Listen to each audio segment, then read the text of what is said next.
প্রতিদিন বিকেলবেলা ছেলেকে ঘুম পাড়িয়ে যখন একটু সময় পাই তখন একটু একটু করে কার্ডবোর্ড কেটে এই কাজগুলো আমি করি। এই কাজগুলো কিন্তু আমি অনেক দিন আগে থেকেই শুরু করেছি, তবে শেষ হচ্ছে না।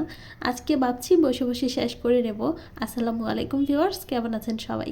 আলহামদুলিল্লাহ, আমরাও ভালো আছি। প্রতিদিনের মতো সারাদিনের একটি ব্লগ শেয়ার করব, আশা করছি পুরো ভিডিওটির সাথেই থাকবে। কুয়াশাচ্ছন্ন শীতের সকালবেলা ঘুম থেকে উঠতে না ইচ্ছে করলেও আমার ঘুম কিন্তু অনেক আগেই ভেঙে গেছে। তবে আমি ঘুম থেকে উঠে হাঁটতে গিয়েছিলাম, সেখান থেকে এসেই ভাবলাম আজকে সকালবেলা খিচুড়ি রান্না করব। হাতেও সময় অনেকটা আছে, তাই ভাবলাম যে সকাল সকাল খিচুড়ি রান্না করি। আগে থেকেই কোনো প্রস্তুতি ছিল না, তাই এমন অবস্থা। আর সকাল সকাল পানিও খুব ঠান্ডা হয়ে থাকে, বরফের মতো। মশলাই বের করা ছিল না, আদা জিরা সবকিছুই বরফ হয়ে আছে। অল্প অল্প করে আমি চাকু দিয়ে একটু উঠিয়ে উঠিয়ে দিয়েছিলাম।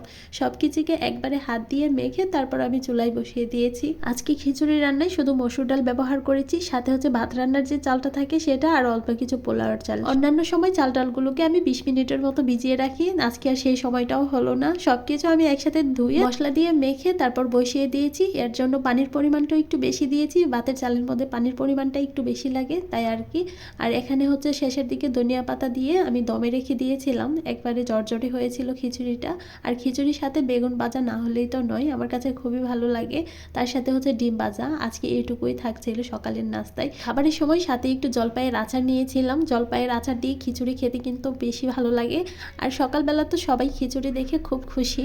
গরম গরম খিচুড়ি খেতে কার না ভালো লাগে। সকাল সকালই কিন্তু দুপুরের রান্নাটাও সেরে নিচ্ছি। আজকে দুপুরবেলা শিম আলুর দিয়ে বেলে মাছ রান্না করব। বেলে মাছ কিন্তু ভেজে নিয়েছি, এখন হচ্ছে মশলাটাও কষিয়ে নিচ্ছি। মশলা কষানো হয়ে গেলে আগে থেকে কেটে রাখা শিম আলু দিয়ে দিয়েছি। সবকিছুকে একসাথে মিক্সড করে আমি কষানোর জন্য রেখে দিয়েছি কিছুক্ষণ। যখন কষানো হয়ে গেছে তখন আমি জলের পানিটা দিয়ে নিয়েছিলাম। আজকে শিমটা একটু বেশি কষানো হয়ে গেছে। যখন জলের পানি দিয়ে রান্না করেছি তখন অনেকটা নরম হয়ে গেছে আর কি। এই কয়েকদিন যাবত ঢাকার মধ্যে একটু বেশি ঠান্ডা পড়েছে, তবে গ্রামে তো অনেক বেশি। এর জন্য কিন্তু বাবার বাড়িও যাচ্ছি না। তরকারি ঠান্ডা হলে গরম করে নেওয়া যায়, তবে ভাতটা গরম গরম খেতেই বেশি ভালো লাগে। পরবর্তীতে গরম করা যায় না, তাই ভাতটা শেষের দিকে বসিয়েছিলাম। দুপুরবেলায় যখন একটু রোদ উঠেছে তখন চলে আসলাম গাছগুলোর একটু যত্ন করতে। এই ক্যাকটাস গাছগুলো আনা হয়েছিল অনেক আগে, তবে অযত্নে কেমন জানি হয়ে গেছে। দুইটা গাছে একই সময় লাগানো হলেও যত্ন কিন্তু একই রকম করা হয়নি। একটাকে যত্ন করেছি, অন্য আরেকটাকে অবহেলা করেছি, আর অবহেলার জন্যই গাছটার এই অবস্থা।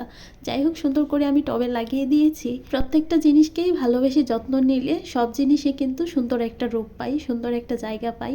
যাই হোক, বিকেলবেলা চলে আসলাম আবার এই আর্ট করার জন্য। 40 টাকার রং আর বাসায় পড়ে থাকা এই বোর্ডগুলো দিয়ে আমি কিন্তু এই সুন্দর সুন্দর ক্যানভাসগুলো বানিয়ে নিয়েছি। তেমন করে রং করতে পারি না, তবে এগুলো আর্ট করতে আমার কাছে খুবই ভালো লাগে। অনেক দিন থেকেই কিন্তু এর কাজ শুরু করেছিলাম, তবে সময় পাই না। আর এই রঙের কাজগুলো করা কিন্তু বাচ্চাদের নিয়ে অনেকটাই ঝামেলা। ওয়াসি ঘুমাচ্ছে, তাই চলে আসলাম আবার রং করার জন্য। কেমন হয়েছে কমেন্ট করে জানাবেন।